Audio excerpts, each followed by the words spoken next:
Hey kids. So I'm just reading one of my favorite comic books. In Korean, it's called 나 혼자만 Level Up. And in English, it's called Solo Leveling or I Level Up Alone. It goes by multiple titles. You guys should check it out. This is going to be over probably in a couple of years, but yeah, so it'll be complete by then, and it's just a lot of fun. Today I want to talk about kid logic versus adult logic. And one of your dad's favorite radio programs, maybe also a podcast now, is called This American Life. It's a program which tells stories of different people in America, and it's often helped me to get perspectives on people that I normally wouldn't interact with. There was an episode called Kid Logic where a kid lost her tooth, and so she put it under a pillow for the tooth fairy to find. And at night she was asleep, and she caught her father exchanging the tooth for money. And then she tells her friend what happened. And then the friend goes to her mother and tells her, "I know who the real tooth fairy is."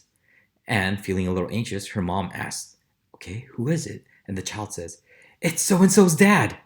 And the thing is, parents and children see the world completely differently. And so, actually everyone sees the world differently.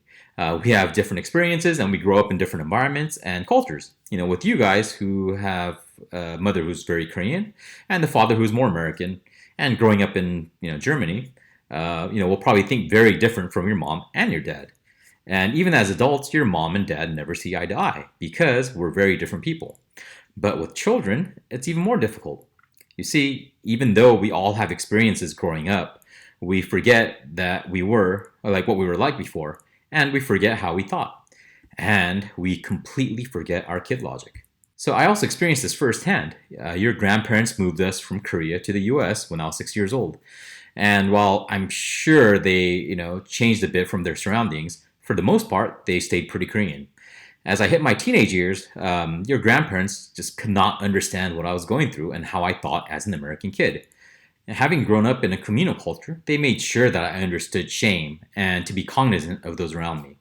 So while, the American culture that I was surrounded by really emphasized individuality and not worrying so much about who thought what about me.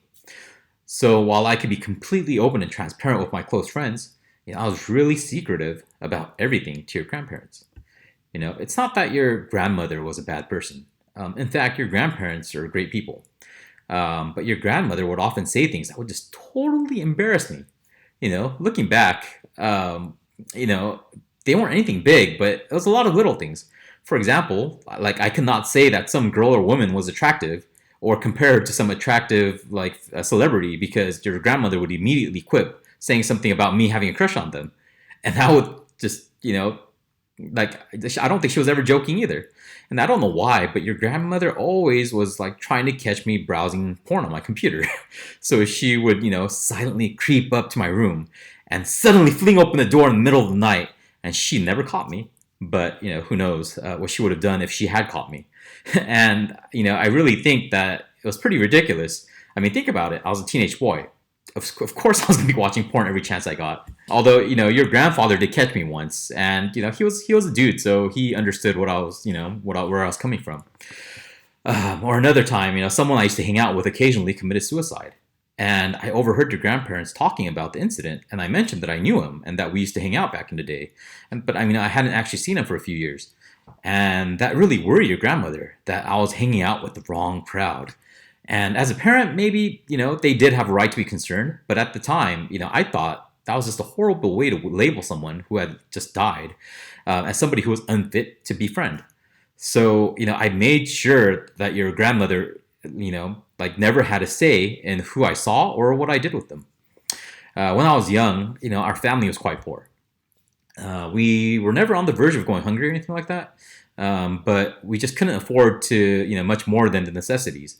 But as a child, there was a lot of things that I wanted.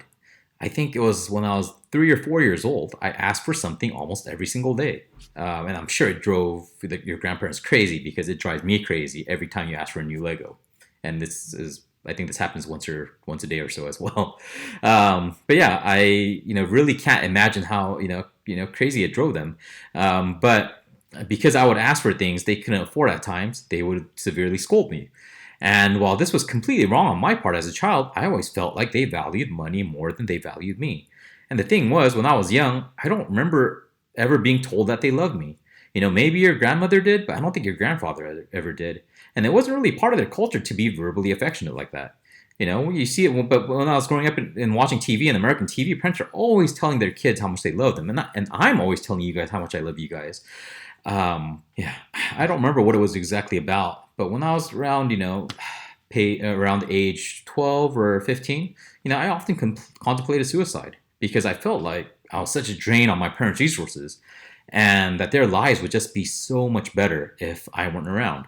And trust me, kids, that was just utterly and completely wrong. And, just totally wrong. And being a parent now, like I know that if for any reason that I was on the verge of death as a child, and that if they had to give up everything they had and more to save me, they would have done it in a heartbeat. But I was too young to understand this.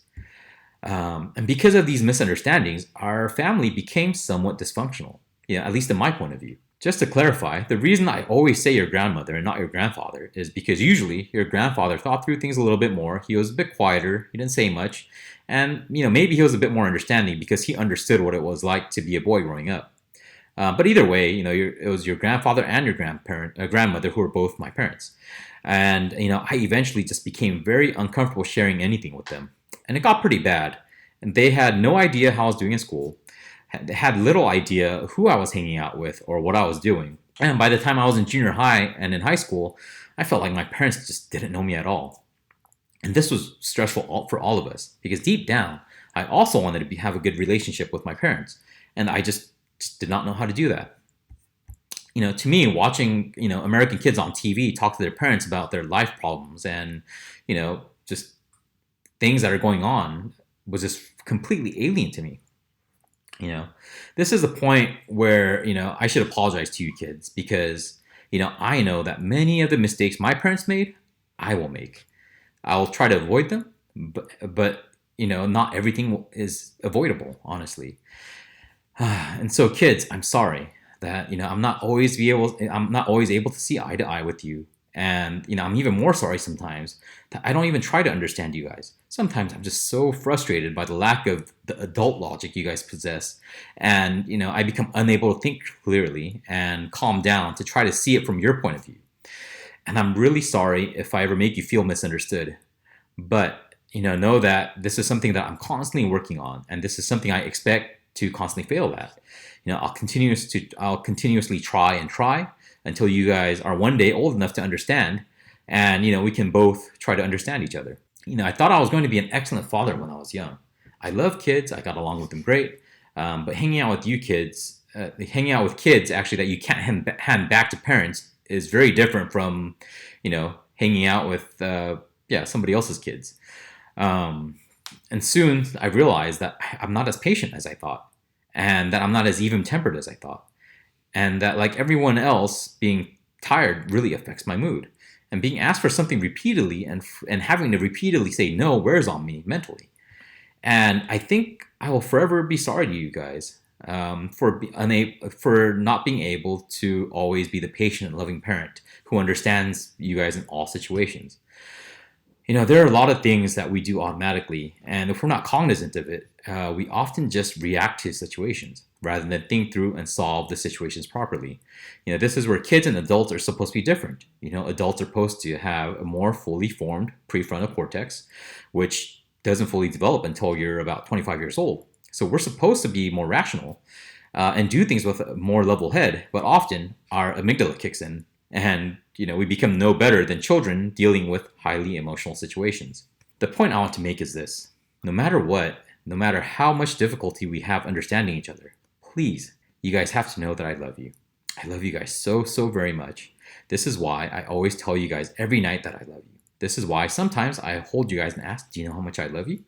This is why when one of you scratched my brand new car the first week I got it with one of your bicycles, and you told me it was an accident, I crashed down beside you and said that while it makes me sad, that it's okay because you're more important than the car, and that I'm glad you didn't hurt yourself.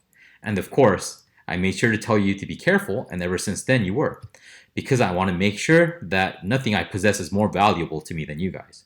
So, kids, there are going to be times when you feel like I don't love you or that I don't understand how important something is to you, and I'm not, then and maybe I'm not being cool. But kids, I hope I can look back and truly say that I made those decisions out of love, and that you'll be able to look back and see that it's true. So, kids, once again, I love you, and I'll see you here again next time. Bye.